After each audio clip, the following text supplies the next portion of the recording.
Bro, relax sikit. Bawa kereta chill-chill sudah. You ingat you safe, padahal you dalam blind spot.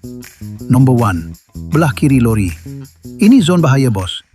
You masuk blind spot ni, memang bye-bye. Saya pusing steering sikit je, you punya side mirror terbang. Bukan saya sengaja, memang tak nampak. Nombor 2, depan bumper. Myvi ke, motor ke, you potong masuk dekat sangat. Bumper lori ni tinggi, bro. Terlanggar nanti, saya ingat langgar lubang je. Bagilah gap sikit kalau nak masuk. Nombor 3, cucuk rapat kat belakang lori. Bro, simple rule. Kalau you tak nampak cermin sisi saya, meaning saya pun tak nampak muka you. Jangan jadi stalker sangat, bahaya belakang tu. Nombor 4, masa lori nak ambil corner.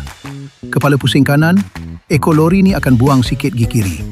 So please, jangan pandai-pandai selit tepi. Ruang tu nak pakai sekejap je, sabar kejap. Kita orang lori ni on the road nak cari makan je, bukan nak racing. Berat lori ni bukan macam berat kereta you. Nak break pun makan masa, bro. Tak boleh stop on the spot. So drive safe, bagi ruang sikit. Semua orang nak balik rumah jumpa family. Share video ni kat member you yang suka drift tepi lori. Ingat lori, ingat PTM Auto.